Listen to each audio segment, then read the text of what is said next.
ሰላም ውድ የኢሳት ቴሌቪዥን ጣቢያ ተከታታዮች፣ የዛሬ ሐሙስ ግንቦት 21 2026 አጫጭር ዜናዎችን ይዘን ቀርበናል። እንድትከታተሉን በአክብሮት እንጠይቃለን። ሻዕቢያ ትግራይ መቀለ ውስጥ ቢሮ ከፍቷል ሲል ፋና ቴሌቪዥን ዘገበ። ፋና ቴሌቪዥን ክብሮም በርሀ ከተባለ ፖለቲከኛ ጋር ባደረገው ቃለ መጠይቅ የሻዕቢያ መቀለ ከተማ ቢሮ መክፈቱን በማስመልከት ያስተላለፈው መልእክት እያነጋገረ ይገኛል። ይህ እውነት ከሆነ ደስ የሚል ዜና ነው። ኤርትራ ሀገር የሆነች ጊዜ አዲስ አበባ ከነበረው ኤምባሲ በተጨማሪ ቆንጽላ ቢሮ መቀለ ነበራት። አሁን ኤርትራ በድጋሜ ቆንጽላውን ከከፈተች ትልቅ ዜና ነው። ፋና ቲቪም ለመረጃው ሊመሰገን ይገባል ሲሉ የህወሓትና የሻዕቢያ የጽምዶ ደጋፊዎችና አክቲቪስቶች እያስተጋቡ መሆናቸውን ዘገባዎች ያሳያሉ። አንድ ቀን ሻዕቢያ የከፈተው ቢሮ ወደ ኤምባሲ ያድጋል ሲሉም ያላቸውን ተስፋ እየገለጹ ይገኛሉ። ሻዕቢያ በትግራይ ክልል እየተንቀሳቀሰ በመሆኑ ደህንነት ያልተሰማቸው የክልሉ ተወላጆች ድርጊቱን በመቃወም ወደ አዲስ አበባና አጎራባች ክልሎች ሸሽተው መሄዳቸውን መረጃዎች ያመለክታሉ። ቀኝ አክራሪው የእስራኤል የፋይናንስ ሚኒስቴር ባዛሌል ስሞትሪች የዓለም አቀፍ የወንጀል ፍርድ ቤት ሕግ ምስጢራዊ የእስር ማዘዣ እንዲወጣባቸው ጥያቄ ማቅረቡ እንደተነገራቸው ገለጹ። እስራኤል በወረራ በያዘቻቸው የዌስት ባንክ ግዛቶች ውስጥ የሚተገበሩ ፖሊሲዎችን በተመለከተ ሰፊ ስልጣን ያላቸው ሚኒስቴሩ ወጥቶብኛል ላሉት የእስር ማዘዣ ምላሽ ለመስጠት ታዋቂው የፍልስጤም መንደር ቤዱኢን እንዲፈርስ ትዕዛዝ አስተላልፈዋል። የእስራኤሉ ሚኒስቴር የቀረበባቸውን ክስ ምን እንደሆኑ አልገለጹም። ይሁን እንጂ እርምጃው የጦርነት አዋጅ ሲሉ የገለጹት ስሞትሪች የፍልስጤም ባለስልጣንንም ተጠያቂ አድርገዋል።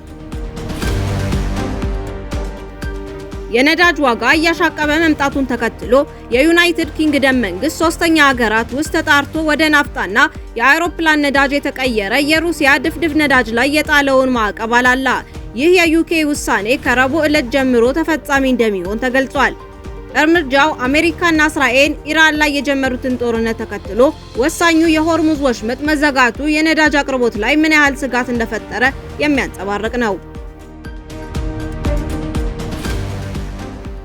የሩሲያው ፕሬዝዳንት ቭላዲሚር ፑቲን ከቻይናው ፕሬዝዳንት ዢ ጂንፒንግ ጋር ተገናኝተዋል።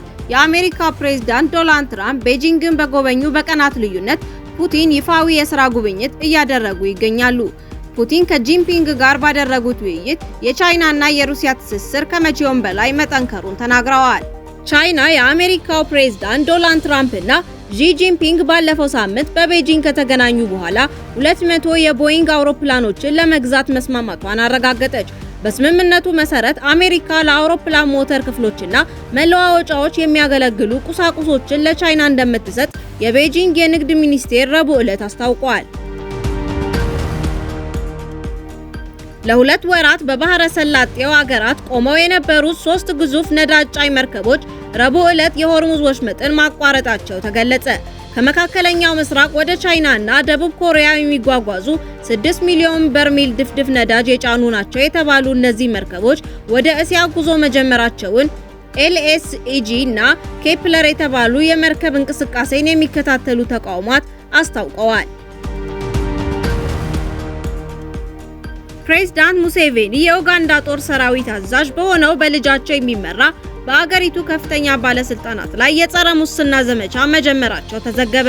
በዚህም የተነሳ ካምፓላ የሚገኘው የተሰናባቿ የአገሪቱ ፓርላማ አፈ ጉባኤ መኖሪያ ቤት በኡጋንዳ የደህንነት ኃይሎች ተፈትሾ ሮልስ ሮይስ እና ሬንጅ ሮቨርን ጨምሮ ቅንጡ መኪኖችን በቁጥጥር ስር መዋላቸው ተነግሯል። ፕሬዝዳንት ዶናልድ ትራምፕ እና ቤንጃሚን ኔታንያሁ የኢራን ጉዳይን በተመለከተ ማክሰኞ ዕለት ከፍተኛ ውጥረት የነበረበት እንዲሁም የእስራኤሉን ጠቅላይ ሚኒስቴር እጅግ ያበሳጨ የስልክ ንግግር ማድረጋቸውን የአሜሪካው የዜና ምንጭ አክሲዮስ ዘገበ። የዓለም ጤና ድርጅት አዲስ የተቀሰቀሰውን የኢቦላ ዝርያ የሚከላከል ክትባት ለማግኘት እስከ 9 ወራት ድረስ ሊፈጅ እንደሚችል አስታወቀ። ቡንዲ ቡጊዩ የተባለው የኢቦላ ዝርያ ለመቆጣጠር 2 ክትባቶችን በእጩነት የቀረቡ ቢሆንም እስካሁን የትኛውም ክትባት የክሊኒካል ሙከራ እንዳልተካሄደበት የድርጅቱ አማካሪ ተናግረዋል። የኢራን ፓርላማ አፈ ጉባኤ ሙሐመድ ባጋር ጋሊባፍ አሜሪካ አዲስ ጦርነት ለመጀመር ትፈልጋለች ሲሉ ተናገሩ። አፈ ጉባኤው አክለው አሜሪካ እስላማዊ ሪፐብሊክ ኢራን እጅ እንደምትሰጥ ተስፋ ታደርጋለች ብለዋል። ጋሊባፍ በኢራን መገናኛ ብዙሃን ላይ በሰጡት የድምጽ አስተያየት ጠላት በግልጽም ሆነ በስውር የሚያደርገው እንቅስቃሴ ከፖለቲካዊና ኢኮኖሚያዊ ጫና ባሻገር ወታደራዊ ዓላማዎቹን ፈጽሞ እንዳልተዋቸውና አዲስ ጦርነት ለመጀመር እንደሚፈልግ ያሳያል ብለዋል። የአሜሪካው ፕሬዝዳንት ዶናልድ ትራምፕ ከተለመደው ዲፕሎማሲያዊ አካሄድ ውጪ በሆነ አካሄድ ስለ ጦር መሳሪያ ሽያጭ ከታይዋን ፕሬዝዳንት ቺንግቲ ጋር ሊነጋገሩ መሆኑን ገለጹ። ዋሽንግተን ለቻይና መንግስት እውቅና በመስጠት ከታይዋን ጋር ያላትን ይፋዊ ግንኙነት ካቋረጠችበት በአውሮፓውያኑ በ1979 ወዲህ የአሜሪካና ታይዋን መሪዎች በቀጥታ ተነጋግረው አያውቁም። የአሜሪካ ጦር ማዕከላዊ እዝ ዋሽንግተን በሆርሙዝ ወሽመጥ ላይ የጣለችውን እገዳ ለመጣስ ሞክሯል በሚል የተጠረጠረው በኢራን ባንዲራ የሚንቀሳቀስ ነዳጅ ጫኝ መርከብ በኦማን ባህረ ሰላጤ ላይ በቁጥጥር ስር ውሎ አቅጣጫውን ማስቀየሩን አስታወቀ። የፍልስጤም ደጋፊ ተሟጋቾች እርዳታ ጭነው በጀልባዎች ወደ ጋዛ ሲጓዙ በእስራኤል ባህር ኃይል በቁጥጥር ስር ከዋሉ በኋላ የተያዙበት ሁኔታ ዓለም አቀፍ ውግዘት ደረሰበት። የእስራኤል ብሔራዊ ደህንነት ሚኒስቴር ኢትማር ቤን-ጋቪር እጃቸው ወደ ኋላ ታስረው የተንበረከኩት ተሟጋቾች ላይ ሲያሾፉ መታየታቸውን ተከትሎ ቁጣቸውን ከገለጹት ሀገራት መካከል አሜሪካ፣ ዩናይትድ ኪንግደም፣ ፈረንሳይ፣ ጣሊያንና ካናዳ ይገኙበታል።